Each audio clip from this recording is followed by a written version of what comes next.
Welcome student, welcome to Ramanujan academy. आज हम start करने जा रहे हैं आपका जो इंपॉर्टेंट लेसन है फिजिक्स में, वो है वर्क एंड एनर्जी। ओके, तो पहले हम थोड़ा सा देख लेते हैं कि यहाँ पे हम कौन सी चीज़ों के बारे में पढ़ने वाले। फर्स्ट हमें देखना है डेफिनेशन ऑफ वर्क, फिर हमें फॉर्मूला एंड यूनिट देखना है, और उसके बाद में हम एनर्जी के बारे में डिस्कस करेंगे। Now will start first with the work. So what is the meaning of work? Work is what in physics, suppose if you are studying something, मतलब हम बोलते हैं ना कि अगर आप घर पे बैठे हो और आप बहुत ज्यादा स्टडी कर रहे हो तो आप घर वालों को क्या बोलते हो कि मैंने आज बहुत काम किया। क्या काम किया? तो स्टडी किया। But in physics it is not considered as a work. जो भी कोई भी वर्क कब कंसिडर होता है? The work is consider when you apply a force and there is a displacement. Okay, so when you apply a force and object moves from one position to another, then in that case work is said to be done. Suppose हमने एक box लिया और इस box के ऊपर हमने एक force लगाया, लेकिन ये बॉक्स मूव नहीं हुआ क्योंकि ये बहुत हैवी है। so the box is remaining at that position only, then in this case the work is said to be what? Zero. क्यों जीरो है? क्योंकि यहाँ पे डिस्प्लेसमेंट कुछ भी नहीं हुआ है, तो उस केस में वर्क डन क्या रहता है? जीरो रहता है। अगर आपने कोई फोर्स अप्लाई किया, if you apply a force and object is moving from position A to position B, means it is changing the position, so this object is going here and it is going through a distance of d, then we say that in this case the work is said to be done. So यहाँ पे क्या है? यहाँ पे work हुआ है, और कितना वर्क हुआ है यहाँ पे? so it is W is equal to force multiplied by displacement. तो हमारा यहाँ पे फॉर्मूला क्या है वर्क का? वर्क का फॉर्मूला है फोर्स इंटू डिस्प्लेसमेंट। तो डिस्प्लेसमेंट होना बहुत जरूरी है। आपको एग्जाम में क्वेश्चन आता है कि वर्क के तीन टाइप्स होते हैं। फर्स्ट होता है work can be a positive, second होता है work can be negative, and third होता है work can be zero. Okay, तो इसके एग्जाम्पल हम डिस्कस कर लेते हैं कि वर्क पॉजिटिव कब होगा? जिस डायरेक्शन में आपने फोर्स को अप्लाई किया है वही डायरेक्शन में अगर डिस्प्लेसमेंट हो रहा है तो उस केस में work done will be what? Positive. मतलब आपका फोर्स और आपका displacement both are in same direction, then when the work is said to be a negative, जब आप फोर्स लगा रहे हो, you are applying a force, but force apply करने के बाद क्या हो रहा है? Object is making some movement, मतलब डिस्प्लेसमेंट हो रही है। लेकिन जैसे कि इसका एक एग्जांपल लेते हैं कि आपकी व्हीकल चल रही है और आपने इसको ब्रेक्स अप्लाई किए। When you apply the brakes, what happens? Brakes apply करने के बाद भी वो क्या करता है? थोड़ा सा मूव करता है। ओके, तो उस केस में हम क्या बोल सकते हैं कि work is said to be a negative. और वर्क डन जीरो कब होगा? When the work done will be zero when your displacement is said to be what? Zero. Okay, so ऐसा नहीं हो सकता है कि डिस्प्लेसमेंट जीरो हो रहा है और कोई भी फोर्स अप्लाई नहीं हो रहा है, ऐसा नहीं हो सकता है। So when you apply the force on a wall, wall का एग्जांपल हम ले सकते हैं। आप वॉल के ऊपर फोर्स लगा रहे हो, लेकिन वॉल मूव करती है क्या? नहीं, wall is not making any movement, it is not displacing itself from one position to another. तो उस केस में हमारा वर्क डन क्या होता है? जीरो होता है। तो अभी नेक्स्ट इसमें देखते हैं हमने जैसे कि फॉर्मूला देखा वर्क का, work is force into displacement. तो यहाँ पे हम यूनिट डिस्कस कर लेते हैं। फोर्स का जो यूनिट होता है वो न्यूटन होता है, और जो डिस्प्लेसमेंट होता है उसका यूनिट मीटर होता है। तो आपका जो वर्क का जो यूनिट होता है, this is your SI unit which is newton metre, और इसी को हम बोल सकते हैं joule. So it was invented by the Joule. Joule was a scientist, उसके ऑनर में इसको हमने ये यूनिट दिया हुआ है। Okay, so newton metre is said to be a joule.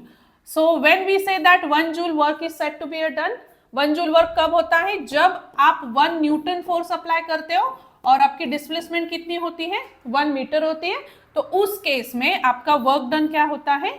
It is 1 joule. Okay, यहाँ पे थोड़ा सा एक डिस्कशन कर लेंगे थोड़ा सा वर्क के बारे में।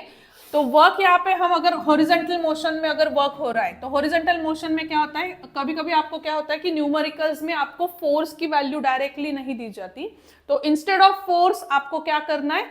You can use this formula of force which is ma, that is mass into acceleration. तो ये कब यूज करना है? जब हमारा वर्क कौन सी मोशन में है? हॉरिजॉन्टल मोशन में है। तो उस केस में आप फोर्स को रिप्लेस कर सकते हो by using the formula m into a।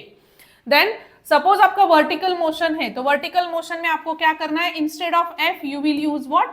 mg। तो वर्टिकल मोशन में हमें क्या यूज करना है? यहाँ पे mg यूज करना है।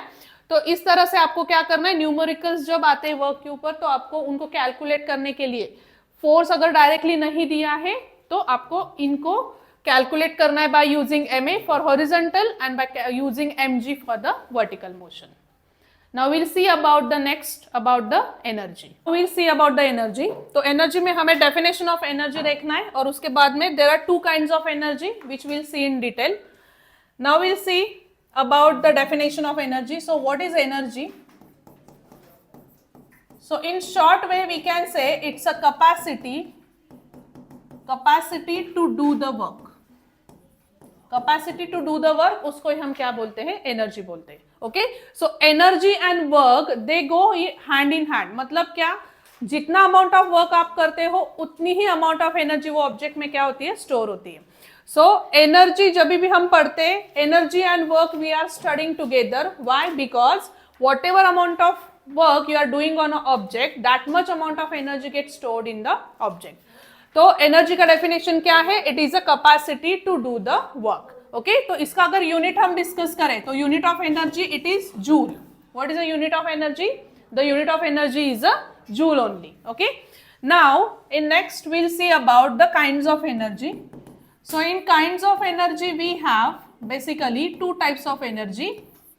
So one is potential energy and second is kinetic energy. Okay, now what is the potential energy? अब इन दोनों एनर्जीज को हम क्या बोलते हैं? They are a form of mechanical energy. इनको हम क्या बोलते हैं? They are a form of mechanical energy. इसको मैकेनिकल एनर्जी क्यों बोलते हैं? क्योंकि ये दोनों भी they are depending on motion, they are mostly related to the physical things, so that's why we call them as a mechanical energy. Okay, so potential energy का मतलब क्या होता है? It is a energy because of state.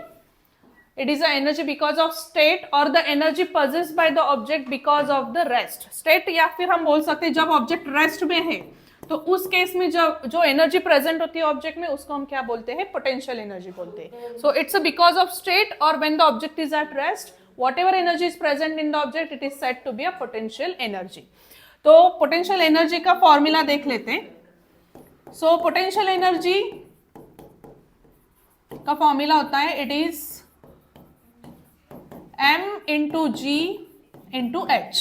Okay, तो यहाँ पे जो m है वो है हमारा मास, g है हमारा acceleration due to gravity and h is our height. Okay, so यहाँ पे मास जो है वो है kg में, देन हमारी जो एक्सेलरेशन ड्यू टू ग्रेविटी होती है वो होती है metre per second square, into h जो होती है हाइट वो होती है सेकेंड्स में.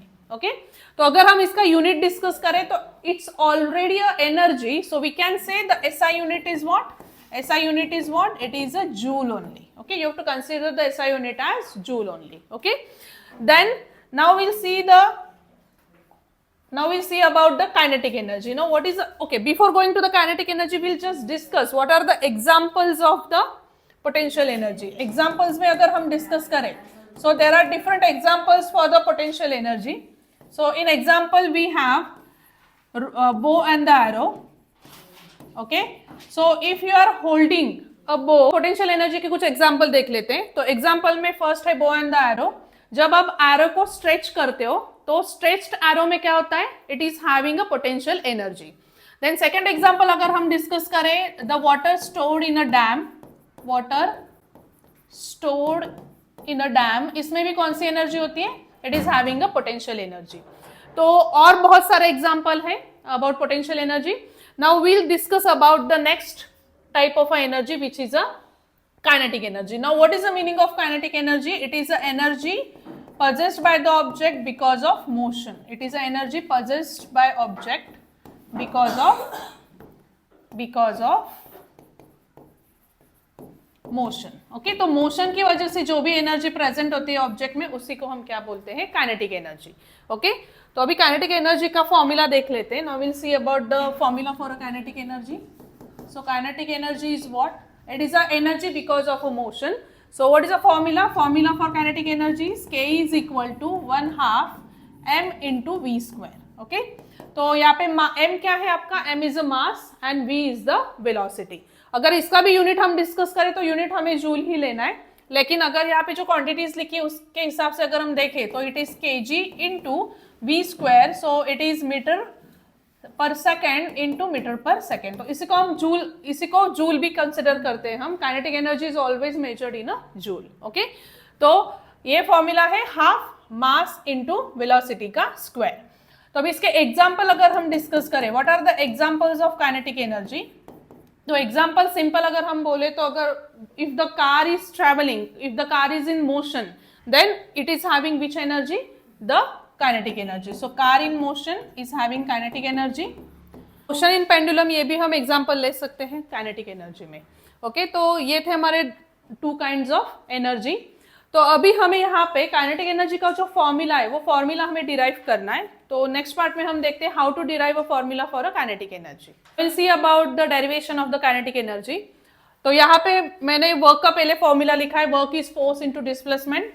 तो अभी हमें इस फॉर्मूला का यूज करके हमें काइनेटिक एनर्जी का फॉर्मूला क्या करना है, डिराइव करना है। तो आप देख सकते हो यहाँ पे W is equal to F into S. तो ये जो है, ये जो मैंने यहाँ पे लिखा हुआ है, ये हमारा थर्ड काइनेमेटिकल इक्वेशन है, that is v square minus u square is equal to क्या होता है, 2as होता है। ओके, तो मैंने क्या किया, इसका फॉर्मूला पहले यहाँ पे लिख लिया। फिर हमें फोर्स का फॉर्मूला लिखना है। फोर्स क्या होता है, m इंटू क्या होता है, a होता है। तो ये फॉर्मूला का यूज करके हमने क्या किया, s की वैल्यू कैलकुलेट की, which is v square minus u square upon 2a, और f का जो फॉर्मूला होता है वो होता है मास इंटू एक्सेलरेशन। तो हमें क्या करना है, अभी ये वाली वैल्यू और ये वाली वैल्यू को हमें इस इक्वेशन में पुटअप करना है। We have to put up this s value and the f value into the formula of the work. Okay, तो अभी हम यहाँ पे वापस लिखेंगे W इज इक्वल टू, हमें f का जो फॉर्मूला है वो फॉर्मूला क्या है यहाँ पे, it is m into a into यहाँ पे s का फॉर्मूला क्या है, v square minus u square upon 2a, वो हमने यहाँ पे लिख लिया v square minus u square upon 2a। तो यहाँ पे a कैंसिल हो गया। So w is equal to m upon 2 v square minus u square. So जब भी ऑब्जेक्ट मोशन स्टार्ट करता है, तो मोशन स्टार्ट करते वक्त it starts from the rest. So यहाँ पे हम u की वैल्यू क्या कंसिडर करेंगे, 0, इसलिए हमने यहाँ पे वैल्यू पुटअप कर दी। तो यहाँ पे बन गया m अपॉन 2 इंटू क्या हो गया, v स्क्वायर, क्योंकि ये u की वैल्यू क्या हो गई, यहाँ पे 0 हो गई।